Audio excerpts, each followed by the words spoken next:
산돌교회 여러분 반갑습니다. 구약 성경 개관을 넘어서서 이제 복음서도 끝나고 사도행전을 넘어 가장 기독교의 교리 대전이라고 할 수 있는 로마서 개관을 말씀드리고자 합니다. 로마서는 헬라어 성경에서는 프로스 로마이우스라고 그렇게 명기가 되어 있고, 영어 성경은 로먼스라고 읽습니다. 한문 성경은 러마스라고 발음이 되고요. 개역 성경은 로마서라고 우리가 잘 알고 있습니다. 신학자들은 로마서를 다이아몬드라고 하는데 무슨 말인가 하면 성경이라는 반지에 로마서라고 하는 다이아몬드 보석이 박혀 있다는 뜻입니다. 로마서를 이해하면 모든 기독교 교리를 다 이해한다고 할 수 있을 정도로 로마서는 기독교 교리의 핵심서가 되기 때문에 신학자들은 성경 안에 있는 다이아몬드다 이렇게 이야기도 합니다. 주로 로마서는 크게 두 부분으로 구성이 되는데 제1부는 1장에서 11장까지가 되겠고, 기독교 교리의 해설 부분이라고 생각하시면 되겠습니다.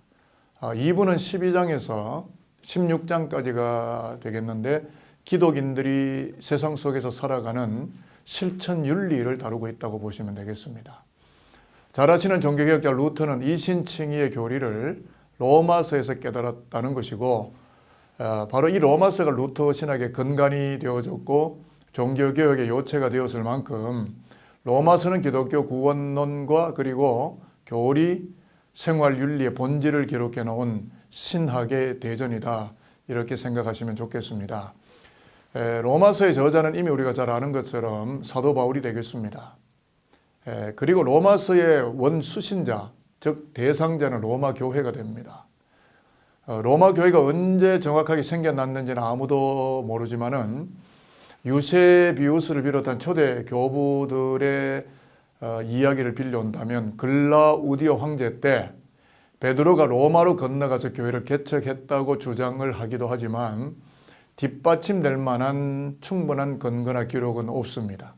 오히려 오순절 성령 강림 때 베드로의 설교를 듣고 회심했던 로마 출신의 예루살렘 순례자들에 의해서 로마 땅에 로마 교회가 생겨났을 것이다 라는 주장이 훨씬 더 설득력이 있어 보입니다. 왜냐하면 사도행전 2장에 가보면 마가의 다락방에 적어도 15개국 이상에서 찾아온 디아스포라 예배자들이 등장하는데 그들 중에 로마 사람들이 있었다고 보는 것이 맞겠습니다. 여하간 로마 교회는 로마서가 기록되기 훨씬 이전부터 로마에 존재하였던 교회라고 보는 것이 맞겠습니다.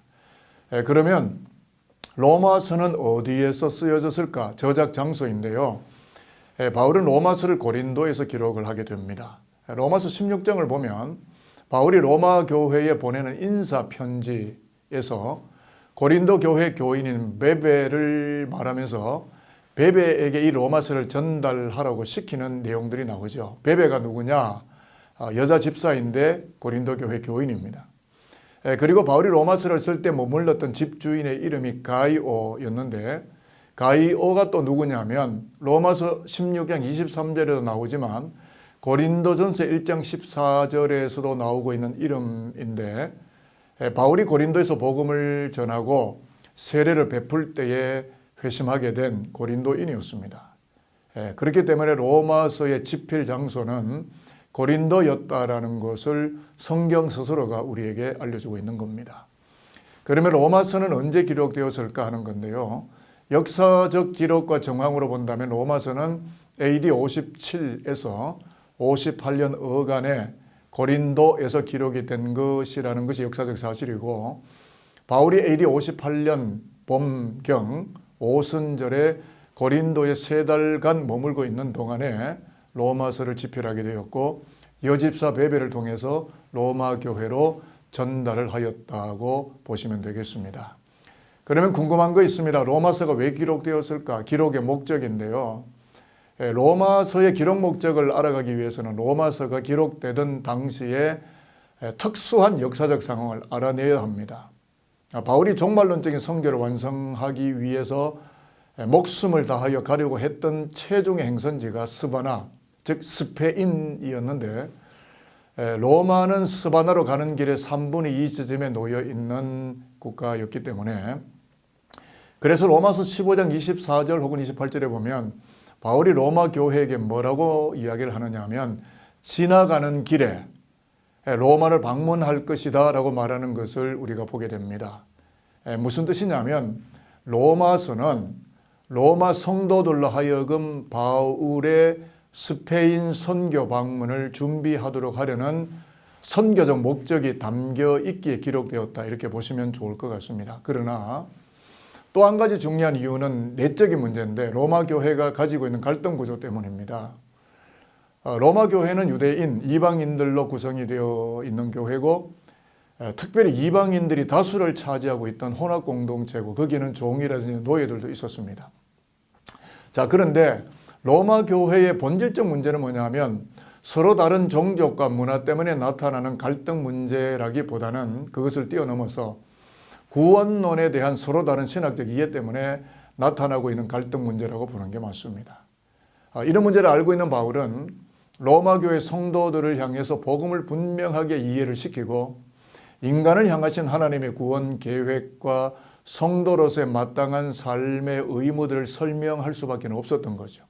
다시 말한다면 바울이 로마서를 기록하는 가장 중요한 이유 중에 또 한 가지는 로마 교회의 내적인 분쟁을 해결하려는 목적이 있었다는 겁니다. 자, 결론적으로 본다면 바울의 선교적인 상황을 고려해 볼 때 갈라디아나 고린도에서의 갈등 혹은 다가올 예루살렘에서의 위기, 스바나 즉 스페인에서의 선교 사역을 위한 안전한 선교 본부를 꾸리고 마련해야 된다는 필요성, 또 더 나아가서 복음을 둘러싸고 발생하는 로마 교회 교인들 간의 화해의 문제들이 신학자이면서도 선교사였던 바울에게는 십자가 복음에 대한 구속사적인 해석과 설명이 분명히 필요했던 것이고, 이렇게 다양한 목회적, 선교적, 신학적 이유들 때문에 로마서를 부득불 기록할 수밖에 없었다고 보는 것이 되겠습니다. 자, 그러면 좀 더 들어가서 로마서 핵심 주제들 몇 가지를 말씀드리면, 로마서의 가장 중요한 주제 중에 하나가 하나님의 의입니다.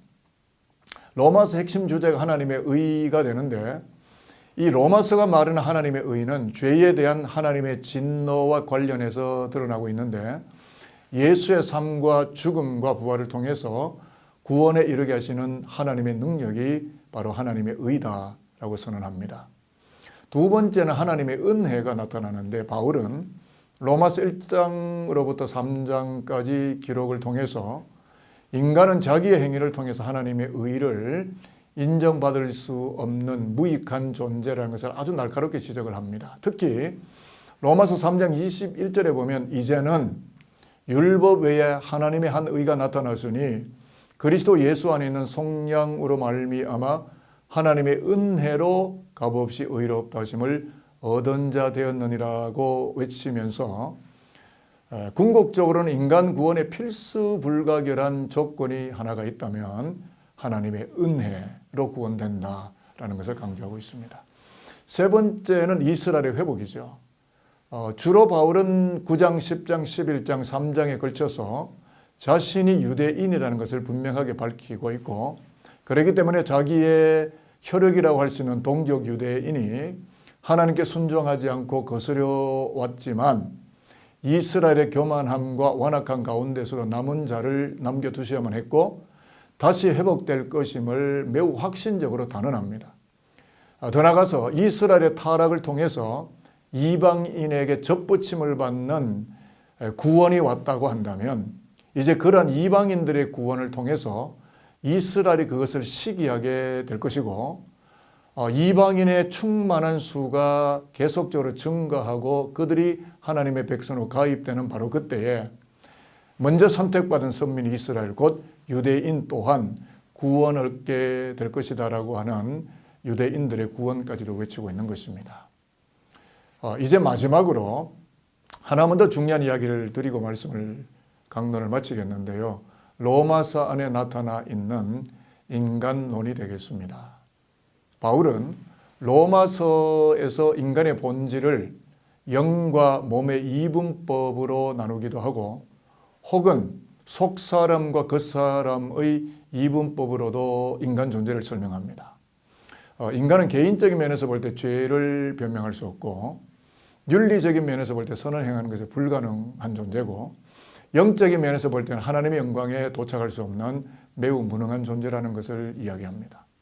이와 같은 인간의 모습은 아담의 타락에서부터 기인합니다. 그렇기 때문에 바울은 로마서 5장 12절에서부터 아담 한 사람으로 말미암아 죄가 세상에 뛰어들어왔고 그래서 결국 모든 사람이 범죄하고야 말았다라는 신학적인 기술을 써내려갑니다. 여기서 말하는 아담은 인류 전체를 대표하는 인격으로 표현화됩니다. 즉 아담의 범죄가 모든 죄의 기원이 되었다는 것이고 아담의 타락으로 모든 인간은 하나님과 영적으로 영원히 단절되고 분리되었다는 점을 분명하게 부각합니다. 자, 그렇지만 하나님께서는 예수 그리스도를 인간의 구원을 위한 새로운 대표자로 보내셨다는 것이고 그를 믿는 믿음으로 아담의 본성과는 결별을 하고 새로운 기원, 새로운 구원의 분기점을 받아들이면서 그리스도의 것이 되게 하셨다는 거죠. 그래서 이제 바울은 옛사람과 새사람을 철저하게 구분합니다. 새사람이란 성령과 관련하여 볼 때 새 아담 예수를 통해서 죄와 사망의 법칙 아래 억압당하지 아니하고 생명의 법을 따라 자유를 떨치며 살아가게 되는 새로운 인간 존재, New Human Being, 새로운 인간 존재가 되었다는 것을 로마서 안에서 매우 확실하게 외치고 있는 것입니다.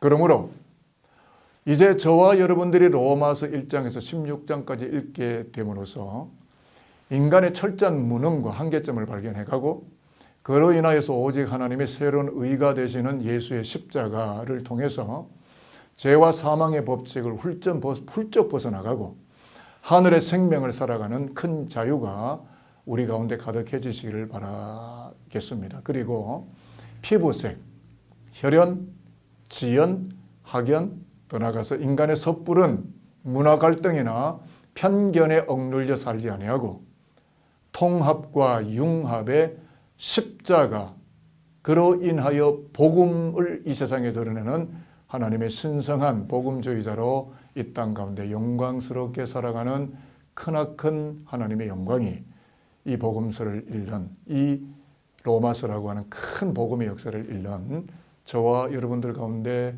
아름답게 나타나시게 되기를 주님 예수 그리스도의 이름으로 축복하겠습니다.